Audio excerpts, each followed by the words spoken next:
Blog Talk Radio. Hello, everyone. Welcome to Laurie Smith on Blog Talk Radio. Good evening. It is 10 o'clock p.m. here in Calgary, Alberta, Monday night, May the 2nd. This is Child Abuse Prevention and Human Rights Abuse Prevention is Up to Us. 30-minute live internet streaming radio broadcast from blogtalkradio.com, and chat room is open there. I did pop the link in there to what I wanted to look at tonight from Library Index. And Library Index is an interesting website. They have all kinds of good information on there, not just only about child abuse and neglect and whatnot. There's all kinds of stuff on there about everything. It's really an interesting website. I hope everybody will take a look at it. So that's what we're going to talk about tonight, is an article that I found there, and it's called A Problem of Definition of Family at Risk for Maltreatment. And so, you have to listen at your own discretion. I'm not a counselor or therapist, or I'm just a private citizen paying to do my own blog talk shows. Mainly, I'm a child abuse prevention advocate. I'm the Canada Regional Director for Dreamcatchers for Abused Children. I'm a public speaking advocate. And, you have to listen at your own discretion, because I'm talking about abuse, and abuse is a sensitive topic. As much as we need to talk about it, if you feel the show might bother you, or it's just something that you just feel like you just will be bothered by listening to it, ultimately you have to make that decision for yourself, make the right decision, whether you should listen or not. And young people at the age of 18, I just ask that you have someone listen to the show with you who's older, an adult, who can help you make the decision whether to listen to any of my shows or all of my shows, because I'm talking about abuse, and it's a very sensitive subject, like I was saying, and, I don't know how young the people are who are listening to my shows, so I would just appreciate it if you'd have an adult, somebody who's older, who can help you make a decision whether you should listen to it or not by listening to it with you, and then they can help you if you have questions and whatnot, because abuse is not talked about a whole lot, and sometimes people just may think, well, what is this all about? It's not mainstream. It's definitely not mainstream. The only thing that we ever see out here is child abuse headlines rolling in, children being killed and murdered and tortured, and every degree of torture known to mankind being done to poor little children and babies. And we see the headlines, and then most people just don't want to see them, so they just go right past them because it's too disturbing. And, for these children out here, you bet it's disturbing because they've been killed and murdered. And for the survivors out here like myself, it's disturbing, all right, because we've been there. So, many of us, so many survivors of child abuse, right? So, you have to know what's good for you to listen to. So I just say listen at your own discretion to all of my shows. And I'll get right into this. This is it's a pretty good website. I like this, libraryindex.com, and this is www.libraryindex.com/pages/1367, and then child-abuse-problem-definition, and it's called Family at Risk Maltreatment.html. It's a great website and lots of good info there, and all kinds of stuff about domestic violence, all kinds of stuff, spousal abuse, child abuse, and just every other topic out there. It's kind of a social issue, right? Social issues and debates topics. That's what this is under in the Library Index. So, child abuse, a problem of definition of family at risk for maltreatment. And they're saying, while it is impossible to determine whether child maltreatment will occur, generally a family may be at risk if the parent is young, has little education, has had several children born within a few years, is highly dependent on social welfare. They said, according to the Field Guide to Child Welfare from Judith S. Reiches and Ronald C. Hughes, Washington, D.C. Child Welfare League of America, 1998, a family at high to moderate risk includes parents who do not understand basic child development and who may discipline inappropriately for the child's age, and those who lack the necessary skills for caring for and managing a child, those who use physical punishment harshly and excessively, and those who do not appropriately supervise their children. So this is just the issue. There's so many parents out there, caregivers and parents, who have had very little, good skills taught to them or shown to them, and so just continue the cycle on raising their children the way they were raised. And sometimes that's not the case. Sometimes people were brought up in perfectly good homes, with loving, nurturing, caring people, raising them, but yet they, for whatever reason in their own lives have their own children and then abuse or mistreat or maltreat their own children. It's absolutely horrific.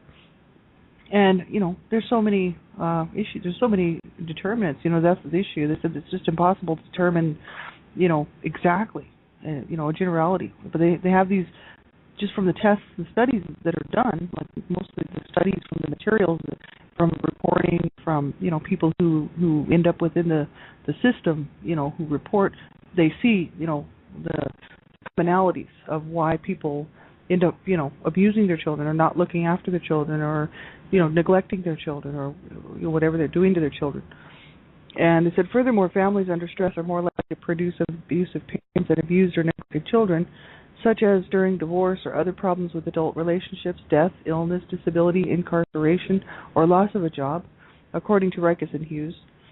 Because that's very stressful for a family, any of those things. Parents who were abused themselves, and then, or maybe they were just going through a divorce, a real messy divorce, or there's domestic violence and abuse going on there, and then things in the family happening like death, illness, disability, and all of a sudden there's money issues, maybe losing the house, losing cars, losing, bank accounts with no money in it, and kids to feed, and it's very, very stressful. And of course that causes people's nerves to be frayed, and then children, of course, aren't part of that whole thing, and they're just being kids, so they're just doing their normal thing, and then the parents don't respond appropriately, because they're just so uptight and wound up that they just end up abusing the children. And then sometimes they just see children as a property, and that they should just be allowed to do whatever they want to them. And those people generally have, psychological issues, I think, because anybody who would hurt a child just because they think they have the right to, even though the child, it's not even a discipline issue, they're just hurting the child. They're just sexually using the child or beating on a child for no reason, just because they want to. There's actually lots of people that do that kind of stuff too, and it's very, very sick and sad and twisted. You can almost see why parents lash out when they're stressed out, because they're stressed out, they're just not coping properly, so they end up hurting their children because they're not able to handle the stress themselves, so they just pass it right on down to their children.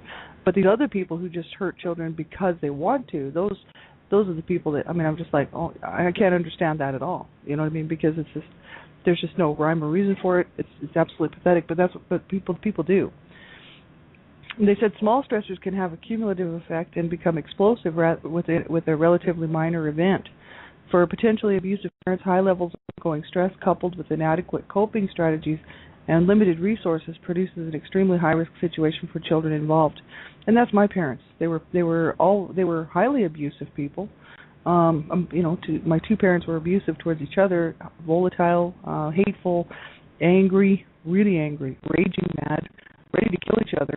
And then there was all kinds of stress going on. There was mental illness on both my parents. Both my parents at the time that the social services at CPS was dragged into the situation for abuse, because my parents were brought up on charges. They were actually they had to go take a psychiatric test to see what was wrong with them, and they were diagnosed mentally ill. My mom was diagnosed manic depressive, and my dad was diagnosed borderline schizophrenic. And so, they were already abusing each other and abusing the kids. They were highly explosive people, high stress levels. My mother was, as well as being mentally ill and having mental issues, she had physical problems. So her physical health was no good. She was being abused by my dad. And my dad had all kinds of mental problems. And, they lost their house. They moved across the country, 3,000 miles away from their home. They were both abused and not treated right as children, so they were trying to get away from their past. That's what we figured. That's what the family figured a long time ago. And they were trying to run from their past and couldn't outrun their problems, and their problems came with them. And they had no support. Nobody was around to help them out. They had a bunch of kids that they didn't want. My mother didn't want these children.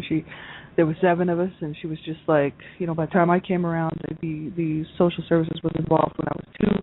And so the abuse had been going on for years and years and years and years. And so there was 18 years between my oldest sister and myself. She was already moved out with children when I was born.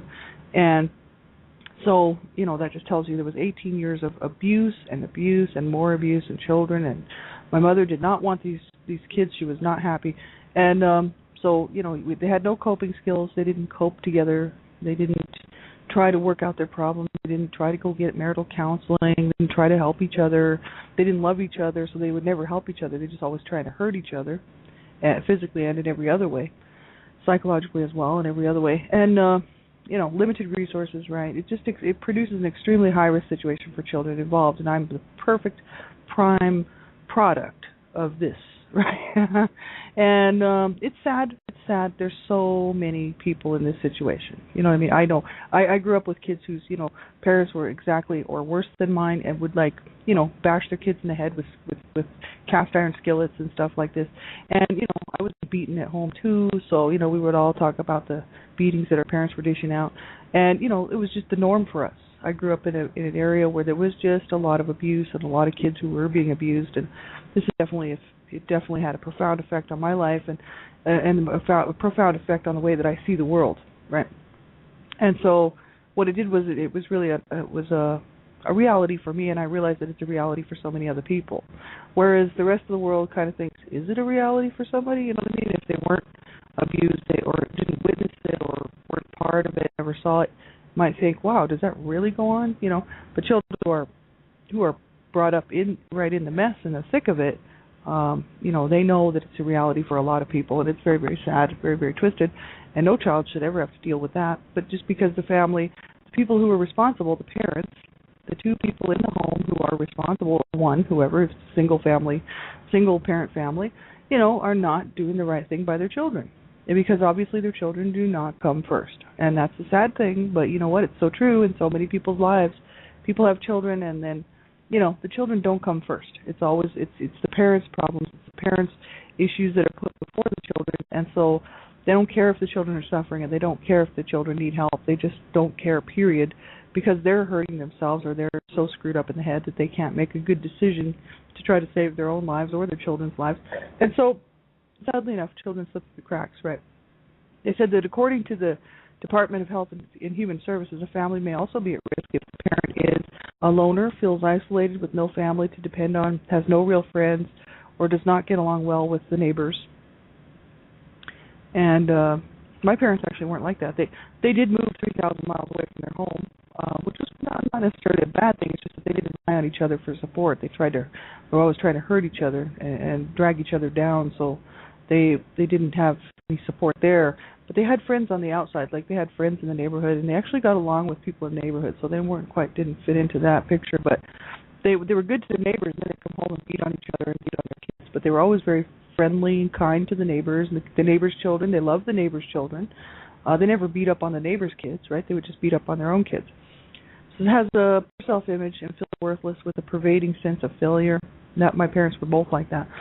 Feel unloved, unappreciated, unwanted, with a great fear of rejection. Both of my parents were like that. They felt very much unloved and unappreciated and unwanted in their marriage and in their life. They were just miserable people. They may have severe personal problems such as ill health, alcoholism, or drug dependency. They may feel that violence can often be the solution to life's problems, or has not learned to blow off steam in a socially acceptable manner. And my parents thought that violence was definitely the way to handle things, as they were just so violent. They would just throw things across the room at each other, and of course it would hit the kids. Like food. My mother would throw food at my dad. Of course it would, if you were standing close by, you might get some of that too. And just very vicious, violent people. They liked violence. That's how they lived their life. And and they might say to themselves, "Oh no, we didn't like violence. We were just reacting." And it's like, no, they loved violence. They lived it, breathed it, walked it, and talked it. They cursed us. They cursed us all to hell. I mean, they were just the worst. Honest to God, the worst people you could think of. And then they'd go to the neighbors and they'd have coffee and they'd be all sweet and nice and everything's just great. The kids are driving us crazy, they'd say, and our sons are just losers and they're just drug addicts. But we trying to cope, and of course making it look like they were the good parents when actually they were brought up on child abuse charges for abusing all 7 of their children. Both my parents, my mom and my dad, brought up on charges. So they faked out a whole lot of people. But the thing is what can you do? It's in the past, so we can't really change that. But the thing is so many times, they just feel like violence, and that was my parents, coming at you with a fist, coming at each other with a fist or a belt or whatever they could get in their hands, right? Heavy objects, whatever. Violence was it. They may have been abused or neglected as children, and my parents were both brought up in really rigid and abusive homes. And there was no nurturing, there was no love. Both of my parents were brought up by people who were born in the 1900 or 1880, So they were born of people who were born way back, and they didn't have any education. They were just ignorant from hills. They thought it was okay to just beat up and kill your children. My grandmother killed one of her sons and got away with it. And he was 17 years old. She murdered her teenage son, and I guess they just buried him in the backyard. I don't know. I mean, I don't know whether he was in the tombstone in the graveyard or what, but she killed her own son. So, was she brought up on charges? Absolutely not. And she also beat up on a whole bunch of orphans that she had taken in to help on the farm. This is my mother's mother. And so now you can see why my mother did what she did to me. I was just passing the buck on, right? My grandmother abused a whole bunch of orphans. I guess it was like 7 or 8 orphans that were living in, we were probably sleeping in the barn. But anyway, because it was a small little house they were living in there. But the orphans ran away because my grandmother was beating on them with a horsewhip, and they just took off. Because my grandmother was beating on everybody with a horsewhip. That's what she did to my uncle, her son, and she killed her son. Absolutely horrific. And this is just, some people just think life is all about violence and hurting people just to get your way and get what you want done, right? And that's both my parents were like that. It says a family may also be at risk if the child is different, smaller than average, more sickly, disabled, considered unattractive, or was premature. I was born premature out of marital rape, so that just tells you my mother had no love in her heart for me. Two of the babies that were coming right between me and my sister were born stillborn, so they were born full term. They looked like perfectly healthy little babies, but they were born stillborn. So my mother carried these children 9 months, gave birth to them, a live birth. The children were dead in the womb. They looked healthy. They looked fine, but they were dead.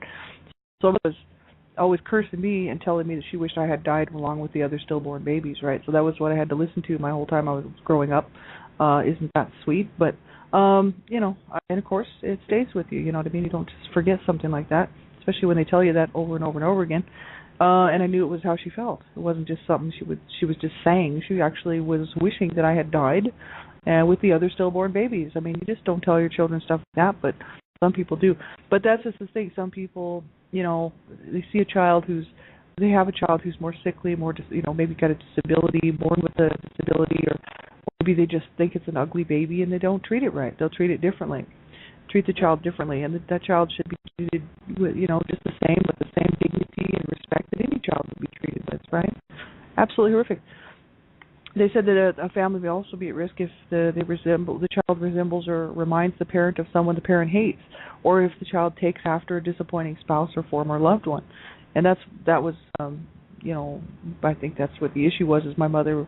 I was born out of marital rape, so my mother just hated me because I was produced out of something that she hated, which was marital rape, because my dad was forcing himself on her for years. And my brothers used to try to stop him, and of course he would beat up my brothers, and that's pretty much why the social service got involved. But my older brothers. But when I got older, I used to try to stop him too. See, people think that are you sure it was marital rape? I'm like, oh, come on now. You know what I mean? I didn't have a video camera rolling at the time. I wish that I did, because I could show everybody the absolute ridiculous nonsense that I had to put up with as a child. But I really do. I wish that I had a video camera taping the whole thing, because it'd be just a real slap in the face to those people who do not take people at their face value for what they're saying is truth. And, it's a shame. And so what are you going to do? 2 of my siblings are still living, and they know that it was happening, but will they ever stand up with me to back up what I'm saying? Never, because they're in denial, and they want to walk on this earth and pretend that none of that happened. It's all good. We were abused, but it's okay. It's like, oh yeah, no, it wasn't okay. Let me tell you that. So this is the thing. It's pretty harsh, and that's why my mother hated me, because my dad was raping her, and she had me because out of rape. It wasn't something she was happy about. And here's another child. After having 6 children that she didn't want, 3 had been stillborn out of 9, so there would have been 10 of us. 7 of us lived, right? See, so I was the last one. She was just like, oh God, I'm 38 years old. I hate my husband. I'm being raped by this man. Here's this little baby I got to look after, and I don't even want this child. Why she did not give me up for adoption, I don't know. She wasn't thinking clearly, obviously. And when the courts got involved, why my mother fought to keep us. My dad, I guess, didn't care, but my mother fought to keep us. She said, no, don't take my children away. We'll get help. We'll do whatever it takes, to keep our children in the home. There was five children in the home, because 2 of my siblings had already moved out. One had left when he was 16, and the other one moved out when she was 17. She got married and both of them left pretty young because obviously the abuse was just absolutely ridiculous, so they were just gone. And the rest of us just had to deal with whatever was going along. And so, my mother was like, oh, don't take my children, they're all I have, right? So then she pleaded the courts, and they said, okay, well, only on the basis that social services, social workers will be coming in on a regular basis to check and make sure you're not abusing the children and making sure that you're going to your counseling sessions, because both my parents were supposed to go to all this counseling for every type of counseling. I talk about this a lot on my shows in the morning, one child abuse survivor to another, but they went to 2 counseling sessions, and my older siblings actually vouched for that my parents actually went to two counseling sessions because they went to 2 counseling sessions, and that was it. And the courts, this was back in the 60s, so did they pay much attention? Absolutely not. It was, no big deal, okay. After a while, the workers stopped coming around, and my parents pulled off a pretty good, couple of years of them trying to, maintain and behave themselves and not kick the children around. And as soon as social services was out of the picture, the abuse just started again, right? By this time, my brother was doing drugs. Both of my brothers were doing drugs. They were probably so, burned out by the whole experience of being abused in this home and having social services step in on behalf of my brother, who the report was made because he was beaten. And, absolutely ridiculous, like that people would think that this is okay. I still have family members. There's not very many of us left now. There's only a couple of family members living, but the ones who are here who think that, well, that was fine, that it was okay that my dad beat up my mother, raped her, that my dad beat up on his sons, kicked his sons around. It was perfectly okay.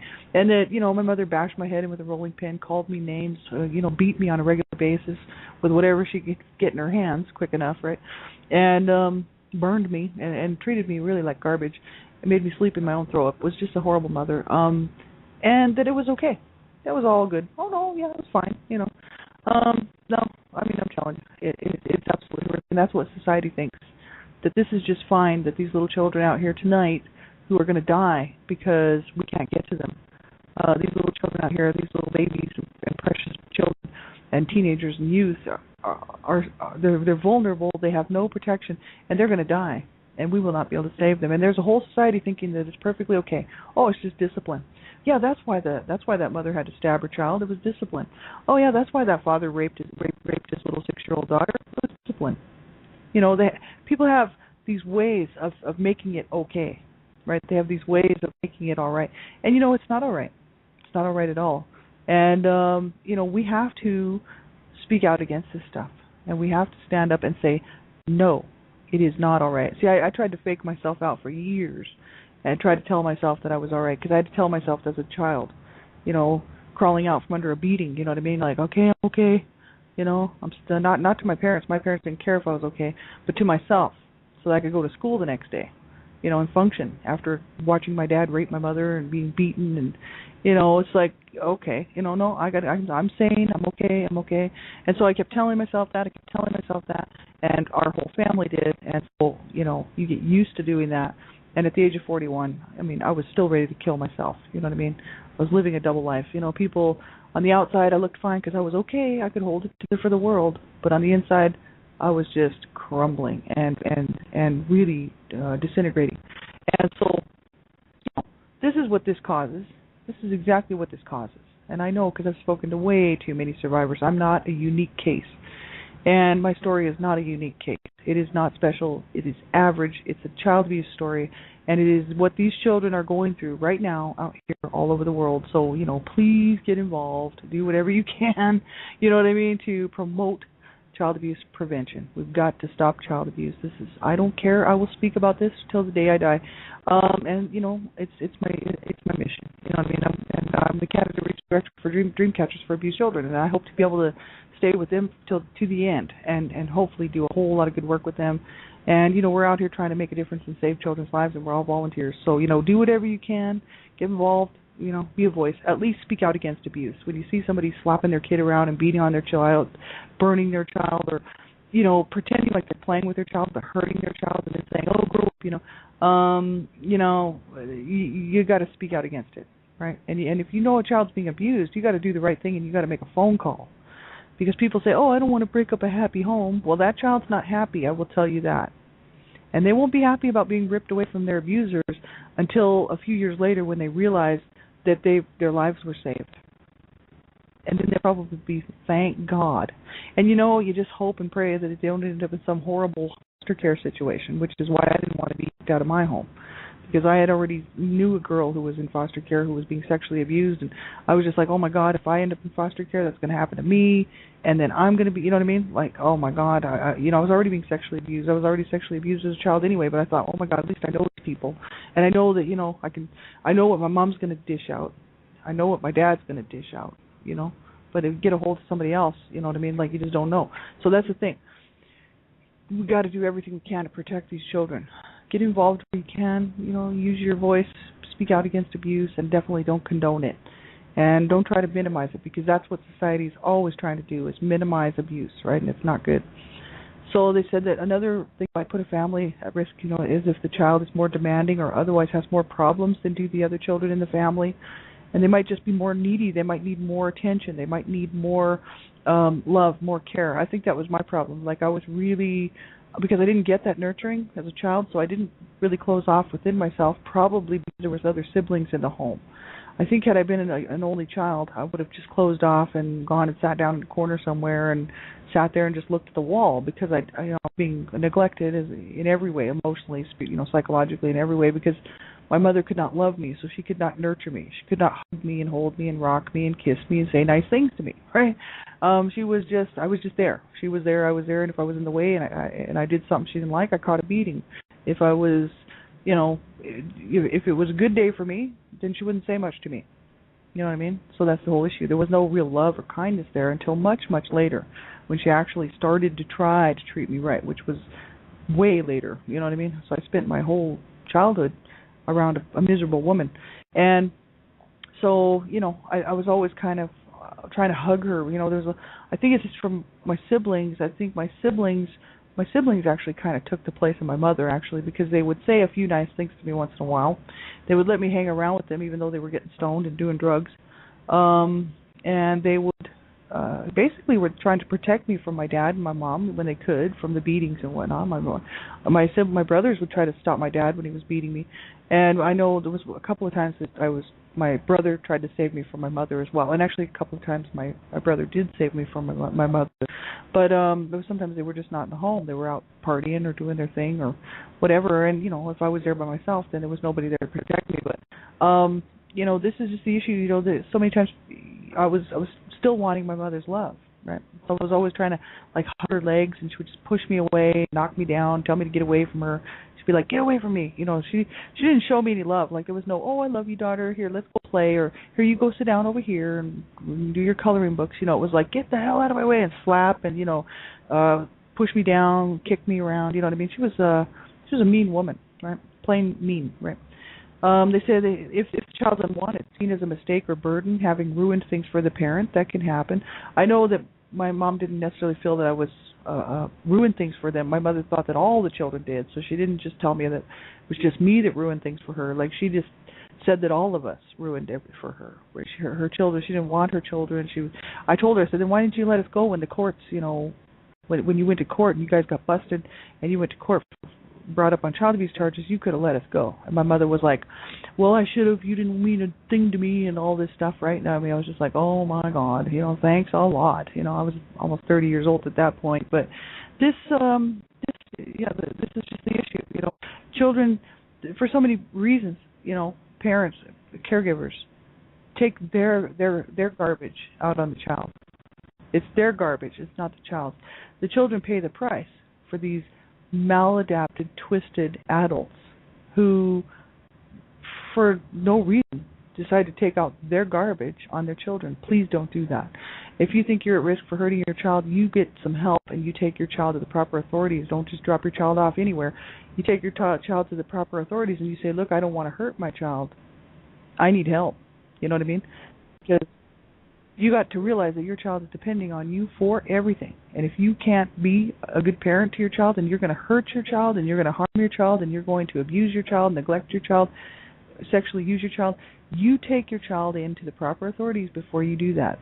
And you think about that very clearly if you're a parent and you're listening to this. Because children do not deserve this. They do not deserve the world's problems put on them just because they happen to be the thing that's in the room. You know what I mean? The next closest object to take their garbage out on. Right? That is absolutely unacceptable. So make sure if you're a parent and you're struggling, you don't do that to your child. You get some help and you get yourself and your family some help, right? So important. So this information came from libraryindex.com, and it's www.libraryindex.com/pages/367/child abuse problem definition, family at risk for maltreatment.html. It's a great resource. This Library Index is a great website. I hope everybody will go check it out because there's every kind of article on here, not just about child abuse. I mean, everything, right? It's a great website. So thanks, everybody, for being here. I'll be back on tomorrow morning, one child abuse survivor to another, 6 a.m., and then tomorrow night on Dreamcatchers Talk Radio, talking about adult survivor issues with Trina Davidson. So I hope you can all join us at Dreamcatchers Talk Radio, www.blogtalkradio.com/Dreamcatchers. And we'll be on 11 o'clock Eastern Standard Time just for half an hour. We're on every night, Monday through Friday. I'm on there every night, and Monday through Friday. So same time, 11 o'clock p.m. Eastern Standard Time. So thanks for tuning in. I appreciate it. I'm on a bit of a rant tonight, and I want to see change, and the only way that we can see change is to incite in people's hearts to not hurt their children, and we've got to incite into the hearts of society to look out for children, or this isn't going to change, right? That's why I'm just on a bit of a rant this week, and plus I'm a little bit tired. My sweetheart's in intensive care in the hospital, right? So he's terminally ill. We've been dealing with this for 10 years, fighting this disease. So I'm just a little bit tired. But not only that, but I care about these kids out here, and I've got family members who do not support me, and they, I know what it's like for these people out here. That's the whole issue. Is I want to be a voice for these people out here who don't have a voice and who can't stand up and speak up for themselves, because I can, and I'm afraid to. I've already been through hell, so there's not much anybody else can do to me, because I'm, that's the whole issue. You can't, it's worth it to me. I don't care what's going on. It's worth it to me to be a voice, right? So thanks everybody for tuning into my shows. I appreciate everybody who's listening. I have a lot of people tuning in, and on any given time and any given day, and I just appreciate you doing that, because it's taking time out of your day to listen to what I have to say, and I appreciate it, because that's awesome. Thank you so much. Have a great night, everybody. Take good care.